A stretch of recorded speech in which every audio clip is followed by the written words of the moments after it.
Buen día. Hoy, otra cápsula para personal de salud. El tratamiento oportuno es fundamental en las vasculitis de grandes vasos, para evitar complicaciones como ceguera en la arteritis de células gigantes y aneurismas o estenosis arterial, como en el Takayasu. Esta actualización de recomendaciones tiene tanto principios de manejo como recomendaciones de manejo. Además, realizan definiciones por consenso de ciertos términos aplicables a las vasculitis de grandes vasos. A continuación lo resumimos. Las definiciones por consenso de estados de actividad son: 1. Enfermedad activa. Esta es la presencia de signos o síntomas típicos de arteritis de grandes vasos. Para arteritis de células gigantes sería cefalea nueva y persistente localizada, síntomas constitucionales, claudicación mandibular o de lengua, síntomas visuales agudos, pérdida visual aguda, diplopia, síntomas de polimialgia reumática, claudicación de extremidades, engrosamiento o dolor de las arterias temporales superficiales, con o sin disminución de pulsos de las mismas. Además, sensibilidad en cuero cabelludo, soplos nuevos, sobre todo axilares, disminución de pulsos o presiones en miembros superiores, un examen oftalmológico patológico, como neuritis óptica isquémica anterior, parálisis del oculomotor o del craneal, oclusión de la arteria central de la retina, oclusión de la rama de la arteria central de la retina o una isquemia coroidea. Para Takayasu, los síntomas serían claudicación de extremidades nueva o que empeora, síntomas constitucionales, artritis, mialgia sin explicación, dolor abdominal grave, ataque cerebrovascular o convulsiones no secundarias a hipertensión, síncopes, mareos, paresia en extremidades, infarto miocárdico, angina, cambios visuales agudos, hipertensión arterial, pérdida de pulso nueva o diferencia de pulsos nuevos, soplos nuevos y carotidodinia. Adicionalmente se deben incluir dos de los siguientes: actividad en imágenes o en la biopsia, nueva, una complicación isquémica nueva atribuible a la vasculitis de grandes vasos y o marcadores de inflamación persistentemente elevados luego de descartarse otras causas. Adicionalmente sugieren que no se debe utilizar el término de brote o flare y que más bien cuando hay nuevos síntomas se debe utilizar el término recaída. Y se recomienda utilizar este término y a su vez dividirlo en recaída mayor, y hay hallazgos clínicos de isquemia, como claudicación mandibular, síntomas visuales, pérdida visual atribuible a la arteritis, necrosis de cuero cabelludo, ataque cerebrovascular o claudicación de extremidades. Adicionalmente, inflamación aórtica evidente que resulte en dilatación progresiva o en estenosis o disección progresiva. Y menor sería una recurrencia que no cumple los criterios para ser denominada como recurrencia mayor. El término refractario se debe utilizar nada más cuando hay incapacidad de inducción de remisión a pesar de cuidado estándar. Y la remisión la definen como la ausencia de signos y síntomas clínicos atribuibles a arteritis de grandes vasos, con normalización de la proteína C reactiva y o la sedimentación. Si hay compromiso extracraniano, no debe haber evidencia de estenosis o dilatación progresiva. Y la frecuencia de imágenes de control debe ser decidida de forma individual. Remisión sostenida la definieron como una remisión por al menos 6 meses con una dosis objetiva de glucocorticoide alcanzada, y remisión libre de glucocorticoides es remisión sostenida con suspensión de los esteroides, pero se puede estar recibiendo otros inmunosupresores. Los principios pautados en estas recomendaciones celular son los siguientes. 1. A los pacientes con arteritis de grandes vasos se les debe ofrecer el mejor cuidado posible, basada en una decisión compartida entre paciente y reumatólogo, teniendo en cuenta eficacia, seguridad y costos del tratamiento.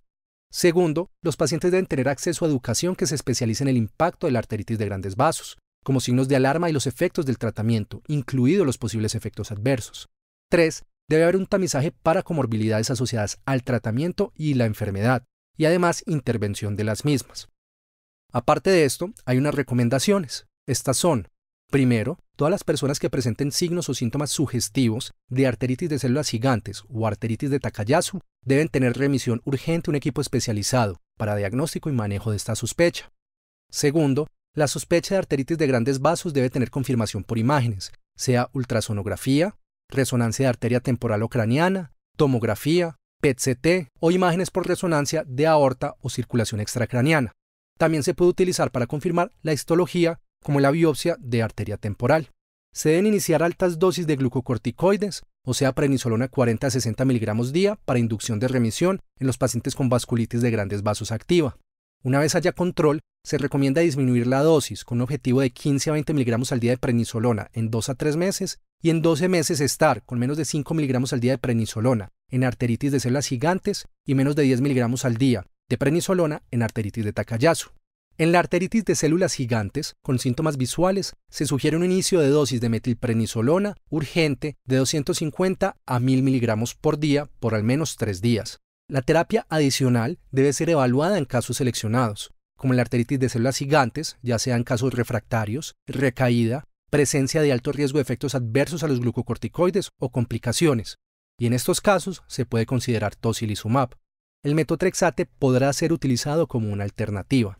Como quinto punto, los agentes modificadores de enfermedad no biológicos deben ser utilizados en combinación con glucocorticoide en todos los pacientes con arteritis de Takayasu. El tocilizumab o los inhibidores del TNF pueden ser considerados en casos de recaída o refractarios a pesar de DMARD convencional. Sexto, en caso de recaídas mayores, con signos o síntomas de isquemia o inflamación vascular importante, se recomienda la restitución o escalamiento del glucocorticoide, así sea ajustando a dosis altas como si fuera una enfermedad nueva. Si no son recaídas mayores sino menores, se puede utilizar la última dosis efectiva. El ajuste de terapia adjunta se puede considerar de forma particular luego de recurrencias después de recaídas. El séptimo punto, mencionan que los antiagregantes y anticoagulantes no deben ser utilizados de forma rutinaria, a no ser que hayan otras indicaciones como ataque cerebrovascular o enfermedad coronaria. En situaciones especiales, como en complicaciones isquémicas, se debe considerar su uso de forma individual. El octavo punto menciona que las intervenciones endovasculares y la cirugía reconstructiva deben ser realizados idealmente en una fase estable de remisión. Solamente en casos urgentes como una disección arterial o una isquemia crítica se debe remitir de forma emergente a un equipo vascular. El último y noveno punto es que el seguimiento regular y monitoreo de actividad es recomendado, principalmente basado en síntomas, hallazgos clínicos y reactantes de fase agudo. Ante la falta de datos para tener mejor evidencia en muchas de las recomendaciones, una gran proporción de estos principios y propuestas de manejo se basan en consensos de expertos, teniendo en cuenta lo publicado hasta ahora. Queda pendiente obtener mejor información en cuanto a subgrupos de estas patologías, factores de predicción de recaídas, identificación de personas que se beneficien de terapia adjunta desde el principio o quienes no son candidatos a suspensión de la terapia adjunta. Además, se deben buscar marcadores de actividad subclínica y de respuesta a tratamiento, esquemas óptimos de inmunosupresión, otras vías terapéuticas, el uso de antiagregantes, el uso más adecuado de imágenes para detección temprana e incluso la detección de daño y detección de complicaciones.